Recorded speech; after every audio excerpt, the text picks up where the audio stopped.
नमस्कार, the news देख रहे हैं। मैं हूं आपके साथ अर्जुन खजूरिया। सेकुलरिज्म एक ऐसा शब्द जिसको लेकर के देश भर में कई सारी डिबेट्स हो चुकी हैं और अभी भी इस मुद्दे पर जो है कई आंदोलनों में इसका सहारा भी लिया जाता है सेकुलरिज्म का। कई राजनीतिक दल जो हैं इस सेकुलरिज्म की आड़ में जो है कुछ अपनी मंशाएं भी पूरी करती हैं और अब इसी पर उत्तर प्रदेश के मुख्यमंत्री योगी आदित्यनाथ ने इस सेकुलरिज्म पर एक बड़ा हमला किया है, बड़ा प्रहार किया है। जी हां, आपको बता दें, लखनऊ में ओबीसी मोर्चा का एक कार्यक्रम था।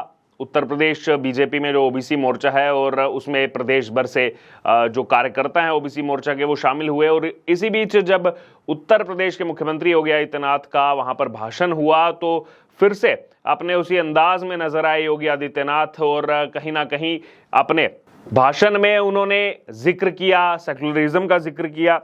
दरअसल अगर बात की जाए तो बता रहे थे कि कैसे विदेशी आक्रांताओं ने जो है किस प्रकार से जो है भारत पर हमला किया था, फिर उसको सेकुलरिज्म से भी जो है उन्होंने जोड़ा। सबसे पहले आप सुनिए यहां पर उत्तर प्रदेश के मुख्यमंत्री योगी आदित्यनाथ को कि वो क्या कह रहे हैं इस पर। उस समाज के साथ जो अपने बल से, अपने बुद्धि से, अपने पौरुष से भारत को भारत बनाने, भारत को सोने की चिड़िया बनाने, भारत को समृद्धि के नई ऊंचाइयों तक पहुंचाने का जज्बा रखता था।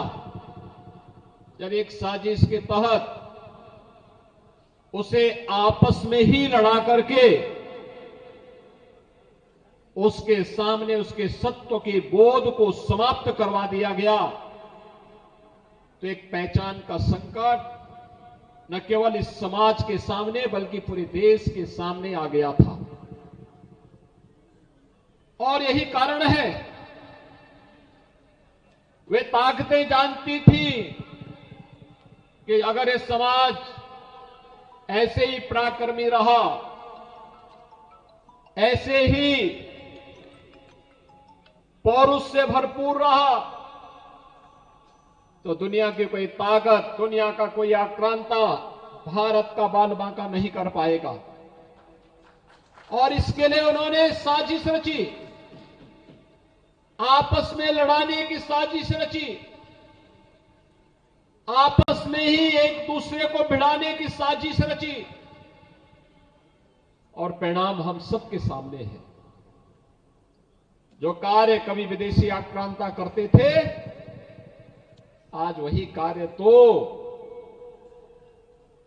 इस देश के अंदर छद्म सेकुलरिज्म के नाम पर आने वाले राजनीतिक दलों ने किया है। यही कार्य तो किया है, वही तो कर रहे हैं, उनके द्वारा यही तो कराया गया। और ज्यादा दूर मत जाइए, ये चुनाव, अभी लोकसभा का चुनाव इसका एक उदाहरण है। कैसे आपस में लड़ाया गया, कैसे आपस में एक दूसरी जातियों को लड़ा करके अस्तित्व का एक संकट खड़ा करने का प्रयास किया गया।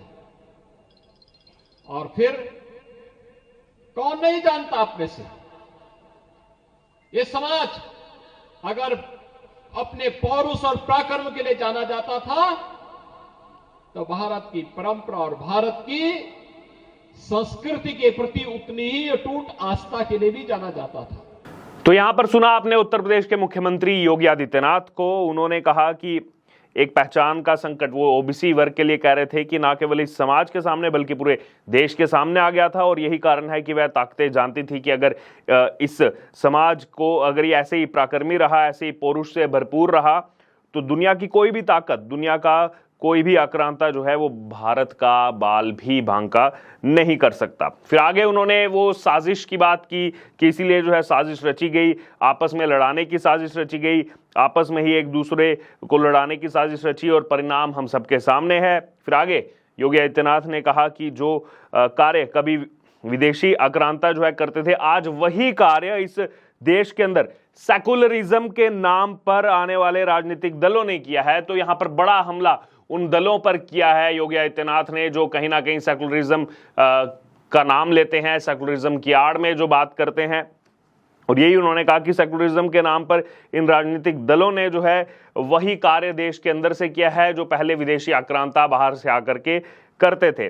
फिर आगे योगी आदित्यनाथ ने कहा कि यही कार्य इन्होंने किया है, वही कर रहे हैं और उनके द्वारा यही कराया गया और ज्यादा दूर मत जाइए। अभी जो लोकसभा चुनाव हुआ इसका एक जीता जागता उदाहरण है, कैसे आपस में लड़ाया गया, कैसे आपस में एक दूसरी जाति को जो है लड़ा करके अस्तित्व का एक संकट खड़ा करने का प्रयास यहां पर किया गया। तो योगी आदित्यनाथ ने इस ओर इशारा किया जो बार बार जातिगत कार्ड खेला जा रहा था, जातिगत जनगणना करवाई जाएगी और फिर देखा जाएगा किसके पास कितनी वेल्थ है उसको आपस में बांटा जाएगा। ये तमाम चीजें जो थी उस पर बड़ा हमला बोला कि कैसे इसको सेकुलरिज्म की आड़ में जो है कुछ ऐसे राजनीतिक दल हैं जो इसको अपनी मंशाओं को साधने के लिए जो है इस्तेमाल कर रहे हैं।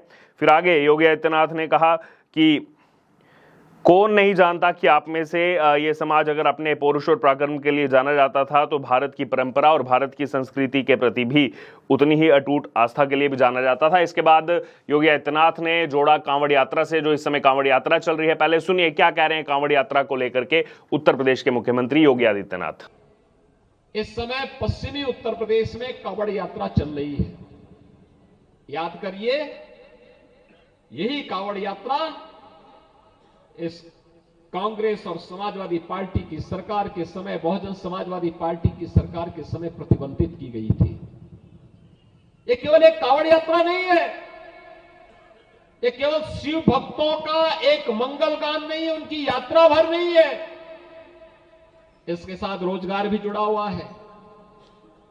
याद करिए, कांवड़ यात्रा के साथ चलने वाले लोगों का रोजगार, उसके साथ लगे हुए हस्तशिल्पियों का रोजगार, उसके साथ लगे हुए छोटे गांव के दुकानदारों का रोजगार, उसके साथ जुड़े हुए सभी अन्य कार्य जो इस यात्रा के साथ चलते थे, जिनकी आजीविका चलती थी। एक यात्रा वर्ष भर के लिए उनके पास इतनी आमदनी करती थी कि वे उस आमदनी को फिर कहीं लगाते थे, उससे कई गुना मुनाफा कमा करके फिर अपने और अपने परिवार की भी और देश की समृद्धि में भी अपना योगदान देते थे। लेकिन पिछली सरकारों ने इसको रोकने का काम किया था।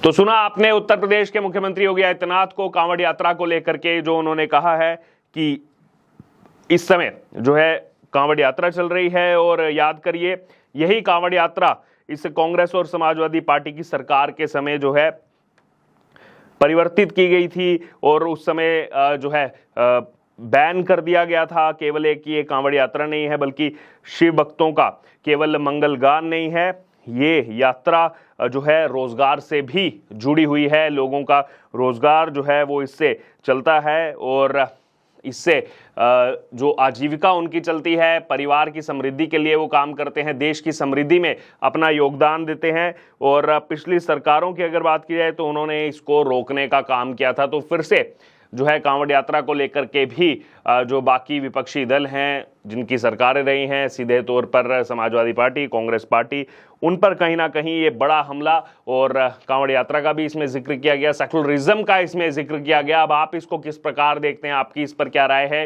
जो उत्तर प्रदेश के मुख्यमंत्री योगी आदित्यनाथ ने कहा है, आपकी इस पर जो राय हो आप जरूर हमारे साथ कमेंट बॉक्स में शेयर करें। और क्या लग रहा है आपको कि इस पर विपक्ष की कोई प्रतिक्रिया आएगी तो किस प्रकार की हो सकती है? आपकी इस पर जो राय हो आप जरूर हमारे साथ कमेंट बॉक्स में शेयर करें और बने रहें द न्यूज के साथ। धन्यवाद।